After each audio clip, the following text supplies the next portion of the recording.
നിധി നാളെ വീട് വിട്ടു പോണെന്ന് പറയാ. അതുകൊണ്ട് നിനക്ക് അതിൽ വിഷമമൊന്നുമില്ലേ? ഞാൻ സങ്കടപ്പെട്ട അവള് പോവാതിരിക്കുവോ? ആ കുട്ടി ഒന്ന് പെട്ടെന്ന് പോവാണെന്ന് പറഞ്ഞിട്ടും നിനക്ക് വിഷമമൊന്നുമില്ലെന്നാണോ? അതിനിപ്പോ ആ മൂല പോയിരുന്നിട്ട് ഞാൻ അങ്ങനെ കരയണോ? ഇനിയിപ്പോ കരഞ്ഞാൽ തന്നെ അവള് പോകാണ്ടിരിക്കോ? എന്താണ് നീ ഇങ്ങനെ ചെറിയ ചെറിയ കാര്യങ്ങൾക്ക് പോലും ഒരുപാട് ഓവറായിട്ട് ചിന്തിച്ച് പേടിക്കുന്ന ആളല്ലേ നീ? എന്നിട്ടിപ്പോ ഇത്രയും വലിയ വിഷയം വരുമ്പോ അത് സിമ്പിൾ ആയിട്ട് എടുക്കുന്ന എങ്ങനെയാ സുധീഷ്? വെറുതെ നീ അഭിനയിക്കല്ലേ. ഈ വീട്ടിൽ ഇത്രയും നാളും ഉണ്ടായിരുന്ന ഒരാൾ, അതും നീ എല്ലാവരുടെയും മുമ്പിൽ ഭാര്യ എന്ന് പ്രസന്റ് ചെയ്തൊരു കുട്ടി, അവള് പോവാണെന്ന് പറയുമ്പോ ഒരു വിഷമമില്ല നിനക്ക്? എടാ, അവള് നാളെ പോകുമ്പോ ഹരീഷിനോട് നികേഷിനോട് നമ്മൾ എന്ത് പറയും? എന്താണ് പറയാൻ തോന്നിയെന്ന് വെച്ചാൽ അത് പറയണം. പ്രശ്നം തീർന്നില്ലേ? ദേ സുഭാഷേട്ടാ, വീട്ടിലെ കാരണം ഒരു സുഭാഷൻ ആയതുകൊണ്ടേ അവർ ഉറപ്പായിട്ടും ചോദിക്കും. വന്ന് കയറിയ ഒരേ ഒരു അനിയത്തി പോകുന്നതിന്റെ വിഷമം സുഭാഷേട്ടനും ഇല്ലേ? അപ്പൊ ആര് ചോദിച്ചാലും സുഭാഷേട്ടൻ തന്നെ ഒരു മറുപടി എന്ന് പറഞ്ഞാൽ മതി. അവരോടുള്ള മറുപടി വിട്. നിന്റെ മനസ്സിന് ഒരു ഭാരമില്ലേ? അയ്യോ എന്റെ സുഭാഷേട്ടാ, ദേ ഇത് ശരിക്കുള്ള കല്യാണമാണോ? അല്ലാന്ന് സുഭാഷേട്ടൻ അറിഞ്ഞോടെ? സുധീഷേ, നിനക്ക് ആ കുട്ടിയെ എത്രത്തോളം ഇഷ്ടമാണെന്നുള്ള കാര്യം എനിക്ക് നന്നായിട്ട് അറിയാം. അതുകൊണ്ട് സുഭാഷേട്ടൻ എന്നെ അവളും ചേർത്ത് വെക്കാനാണോ നോക്കിയത്? അല്ലല്ലോ, നിങ്ങളുടെ അനിയത്തിയോട് നുണ പറയാൻ പറ്റില്ല എന്നായിരുന്നില്ലേ? ഇല്ലേ? എടാ, ആ കാര്യം വേറെ. നീ പറയുന്ന നുണകളൊന്നും സപ്പോർട്ട് ചെയ്യാൻ പറ്റില്ല എന്ന് ഞാൻ പറഞ്ഞുള്ളൂ. പക്ഷേ നിങ്ങൾ ഒരുമിച്ച് ജീവിക്കണമെന്ന് ഞാൻ ശരിക്കും ആഗ്രഹിച്ചിട്ടുണ്ട് സുധീഷേ. എന്റെ സുഭാഷേട്ടാ, വെറുതെ ഇങ്ങനെ പറഞ്ഞിട്ട് ഒരു കാര്യമില്ലെന്നേ. കഴിഞ്ഞത് കഴിഞ്ഞു. ഇനിയിപ്പോ എന്ത് നടന്നാലും അത് തടുക്കാൻ പറ്റില്ല. അപ്പൊ സങ്കടപ്പെട്ടിട്ട് എന്താ കാര്യം? ഇതാണ് യാഥാർത്ഥ്യം എന്നങ്ങ് അംഗീകരിക്കും. അത്ര തന്നെ. സുല്ലായിരുന്നു. വാ വാ വാ. ഇതാരാ? എന്റെ കല്യാണത്തിന്റെ ഫോട്ടോഗ്രാഫറാ. വാ കയറിയിരിക്കും. ഇല്ലേട്ടാ, ഓടി തിരക്കുണ്ട്. ചേട്ടാ, കല്യാണത്തിന്റെ ഫോട്ടോസ് ഒക്കെ പെൺഡ്രൈവിൽ കൊണ്ടുവന്നിട്ടുണ്ട്. അതിൽ നിന്ന് സെലക്ട് ചെയ്താലേ ആൽബം റെഡിയാക്കാം. ആൽബം ഒന്നും വേണ്ട. ആൽബം വേണ്ടേ? വേണോട് സുധീഷ്? ചേട്ടന്റെ ഇഷ്ടം. ആൽബം വേണ്ടേ? വേണ്ട. കാശ് കൊടുത്ത് ഫോട്ടോ എടുത്തിട്ട് ആൽബം വേണ്ടാന്നോ? അത് ഫോട്ടോയ്ക്ക് മാത്രമല്ലേ പണം തന്നുള്ളൂ. ആൽബത്തിന് എന്തായാലും തന്നിട്ടില്ല. അത് ശരിയാ. അതുകൊണ്ടാ പെൺഡ്രൈവിൽ നിന്ന് സെലക്ട് ചെയ്തെന്ന ആൽബം ചെയ്തുതരാന്ന് പറഞ്ഞേ. അതാടാ, എടുത്ത ഫോട്ടോസ് ഒന്നും ഒരു ആൽബത്തിനകത്ത് വെക്കാൻ പറ്റത്തില്ലേ? സർ, 1000 ഫോട്ടോ ഇല്ലേ? അതിൽ നിന്ന് ഇഷ്ടമുള്ളത് മാത്രം എടുത്താ പോരെ? അവരെല്ലാം ഇഷ്ടപ്പെട്ട അച്ഛനൊന്നും കണ്ടായിരുന്നേ. അവനെ ആൽബം വേണ്ട. ആ ഫോട്ടോസുള്ള പെൺഡ്രൈവ് വന്നിട്ട് പോയാൽ മതി. ഇതൊക്കെ ഒരു ഓർമ്മയല്ലേ? എന്തിനാ വേണ്ടെന്ന് വെക്കുന്നേ? വേണ്ട സുല്ലേ, വിട്ടേക്ക്. ശരി. ഡ്രൈവില് ഫോട്ടോസ്. ഹലോ, ചുമ്മാ കാണാലോ ഫോട്ടോസ്. എന്താണ് ഇതിനെ പറ്റി? ഫോട്ടോസ് കാര്യങ്ങൾ വേണ്ടെന്ന് പറയും. എന്താണ് അവൻ അത് വേണ്ടെന്ന് പറഞ്ഞേ? അത് നേരിട്ട് ചോദിക്കായിരുന്നില്ലേ? അവന്റെ ഇഷ്ടം നീയല്ലേ സമ്മതിച്ചേ? അപ്പൊ നിനക്ക് കാര്യം അറിയായിരിക്കുമല്ലോ. ഇല്ലടാ, കല്യാണത്തിന് കാശ് മുടക്കി ഒരു ഫോട്ടോഗ്രാഫറെ വെച്ച് പടം എടുത്തിട്ട് അത് വേണ്ടത് എന്ത് പ്രാണായത്? നീയും കണക്കാ, നിന്റെ ചേട്ടനും കണക്കാ. എന്ത് ചെയ്യാം?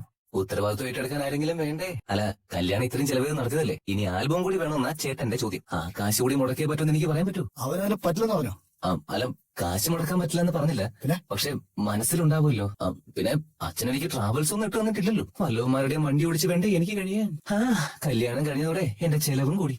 എന്റെ കയ്യിലും കാശില്ലാണ്ടായി. കല്യാണം കഴിഞ്ഞ് നീ എന്തിനാ ചെലവ് ചെയ്തതെന്ന് പറ, ഞാൻ കേക്കട്ടെ. ഞാനും കാര്യങ്ങൾ കാണുന്നതല്ലേ. അത് 1000 കാര്യങ്ങളില്ലേ അച്ഛാ? അല്ല, വീട്ടിലെ കാർന്നവരായ അച്ഛനെ എനിക്ക് വേണ്ടി എന്തെങ്കിലും ചെയ്യാൻ തോന്നിയോ? കാർന്നവര് അച്ഛൻ ഈ സ്ഥാനമൊക്കെ തന്നെ നീ എന്താടാ എനിക്ക് വില വെച്ചിട്ടുള്ളത്? കുട്ടികളെ വില മതിക്കുന്നില്ല എന്ന് പറഞ്ഞ പോലെ അവരുടെ വില കിട്ടുന്ന പോലെ പെരുമാറാൻ വേണം. കല്യാണത്തിന്റെ ഫോട്ടോസ് ഇതിലുണ്ട്. ഇത് ഏതെങ്കിലും ഒരു കടയിൽ കൊണ്ടുപോയി കൊടുത്ത് അതിൽ ഒരു ഫോട്ടോ ഫ്രെയിം ചെയ്ത് വെച്ച് ഇവിടുത്തെ ചുവരി തൂക്കിക്കൂടെ? കാണുമ്പോ ഞങ്ങൾക്കൊരു സന്തോഷമല്ലേ? അങ്ങനെ നീ ഇപ്പൊ ഞാനത് ചെയ്ത് സന്തോഷിച്ചിരിക്കണ്ട. നിനക്ക് വേണമെങ്കിൽ നീ പോയി ചെയ്യേ. ഞാനത് ചെയ്യണം. അതാണ് ഞങ്ങൾക്ക് വിധിച്ച് തന്ന അതായി പോയി. എന്ത് ചെയ്യാ? ഇത്തരം കാര്യങ്ങളൊക്കെ വീട്ടിലെ മുതിർന്നവരുടെ ജോലിയാ. അതെങ്ങനെയാ? ആ സ്നേഹം ഉണ്ടെങ്കിലല്ലേ.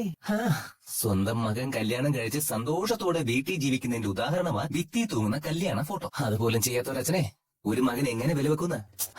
ഇനിയിപ്പോ ഞാൻ എന്തായാലും ഫോട്ടോ പ്രിന്റ് എടുത്ത് ചുമരി തൂക്കാനൊന്നും പോകുന്നില്ല. ഇതേ കളഞ്ഞേക്കാം അല്ലേ? എന്നാ ശരി, ദേ പോയി.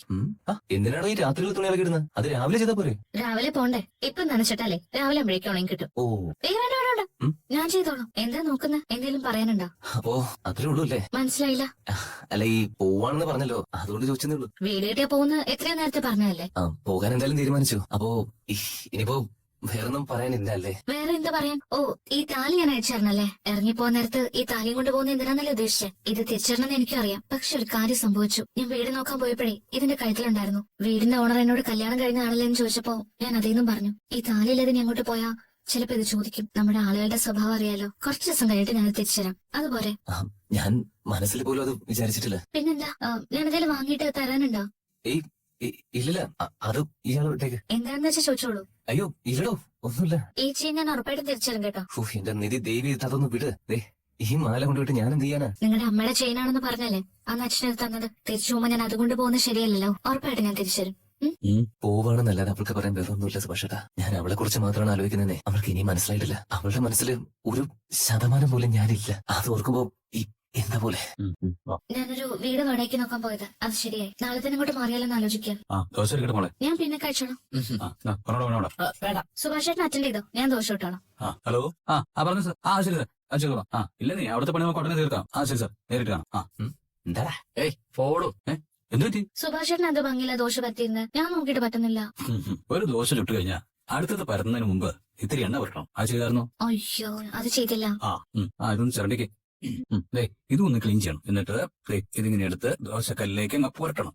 ഇനി ഈ മാവെടുത്ത് ദേ നോക്കി ഇങ്ങനെ കുഴച്ചിട്ട് ദേ ഇങ്ങനെ ഒഴിച്ചിട്ട് പയ്യെ നടുക്കുന്ന് ഇങ്ങനെ ചെറുതായിട്ട് പരത്തി കൊടുക്കണം. ആ ദോശ ഒരു കാര്യം കാണണം. എന്താടാ? വാ വാടാ എന്താടാ എന്താ നോക്കി ഇനി ഒരു തവണ ഞാൻ ഉണ്ടാക്കാം. കണ്ട അതും കൂടി തരും. എണ്ണ വേണോ? പുരട്ടിക്കോ. മതിയാ? ആ. അശ്ശോ, കട്ടി കൂടി പോയോ? അതൊക്കെ പയ്യെ അങ്ങ് ശീലായിക്കോളും. സുധീഷേട്ടാ ഏട്ടത്തേക്ക് ഒരു ഓംലെറ്റ് ഉണ്ടാക്കാൻ അറിയില്ല. സുധീഷേട്ടൻ പട്ടരയാണ് ലക്ഷണമുണ്ട്. ദേ ഇപ്പൊ ശരിയായില്ലേ? നാളെ മുതൽ എനിക്കിതൊക്കെ മിസ് ചെയ്യും. ഇത്രയും കാലം ഇല്ലാതിരുന്ന ഒരു ഉണർവും ഐശ്വര്യവും ഒക്കെ ഈ വീട്ടിലുണ്ടായിരുന്നു. ഇനിയിപ്പോ എല്ലാം പഴയതുപോലെയാവും. ശരി, അത് വിട്ടേക്ക്. ഞാൻ ഓരോന്ന് പറഞ്ഞ് വെറുതെ മോളെ വിഷമിപ്പിക്കുന്നില്ല. അവിടെ പോയിട്ട് വാ.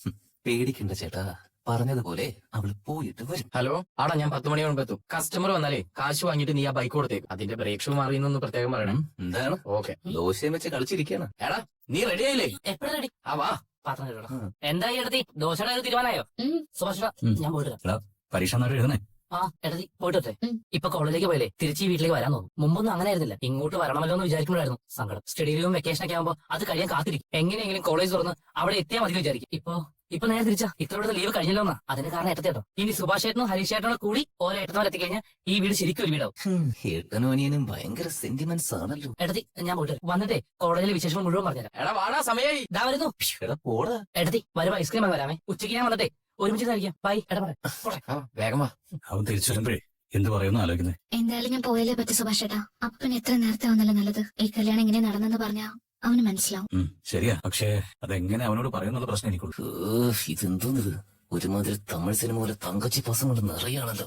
അതെ, ഇനി ഇറങ്ങില്ലെങ്കിൽ രാഹുകാലത്തിന് മുമ്പ് വീട്ടിൽ കയറാൻ പറ്റില്ല കേട്ടോ. അല്ല, ഞാൻ കലണ്ടർ നോക്കിയപ്പോഴേ ഈ രാഹുകാലം 12 മുതൽ 1:30 വരെയാണ്. വിശ്വാസമില്ലെങ്കിൽ കുഴപ്പമില്ല, ഉണ്ടെങ്കിൽ ഇപ്പൊ തന്നെ ഇറങ്ങണം. ഇറങ്ങാം. അവളെ കഴിക്കട്ടെ. വേണ്ട, വിശപ്പില്ല. സുഭാഷേട്ടൻ പറഞ്ഞ പോലെ എനിക്ക് നിങ്ങളൊക്കെ മിസ് ചെയ്യും. ശ്ശോ. എന്റെ ചേട്ടനെക്കാളും സ്നേഹത്തിലാ സുഭാഷേട്ടൻ എന്നെ നോക്കിയത്. Thank you for everything. സുഭാഷേട്ടൻ എനിക്ക് ഞാൻ മറക്കില്ല. അത് ശരി, അപ്പൊ നീ എന്നെ മറക്കുമല്ലേ? മോളെ പോയാലും ഇടയ്ക്കൊക്കെ പറഞ്ഞേ, എല്ലാവരെയും കാണണം. അനിയത്തിയാണെന്ന് വെറുതെ പറഞ്ഞതല്ല, അത് അങ്ങനെ തന്നെ. നിനക്കൊരു വീടായി, ഇതെല്ലാ കാലത്തുണ്ടാവും. ഇനിയും നിന്നാ മ്യൂസിക് ഇട്ട് ഞാൻ ചാവും. ഞാൻ വരാം. അതെ പോവാം. വാ. ശരി. ഇതല്ലേ സ്ഥലം? അതെ. എന്നാ ശരി, ഞാൻ പോയിക്കോട്ടെ. നിങ്ങൾ തന്ന ടോക്കൺ അഡ്വാൻസ്. എന്താ സാർ ഇത്? കുട്ടിക്ക് ഇവിടെ വാടകയ്ക്ക് വീടില്ല. ഇന്നലെ തരാന്ന് ഉറപ്പ് തന്നിട്ട് ഇന്ന് മാറ്റി പറയുന്നത് ശരിയല്ലെന്ന് അവരോട് പറയണം സർ. ഇന്ന് ചെന്നപ്പോ വീട് തരാൻ പറ്റില്ല എന്ന് പറയുന്നു. വീട് തരാൻ പറ്റില്ല എന്നോ? ഇന്നലെ ഒരു വീട് തരാന്ന് പറഞ്ഞിട്ട് ഇന്ന് പെട്ടെന്ന് തരില്ലെന്ന് പറഞ്ഞാ അതെങ്ങനെ ശരിയാവും? എനിക്ക് സംശയം ഇയാളെ തന്നെയാ.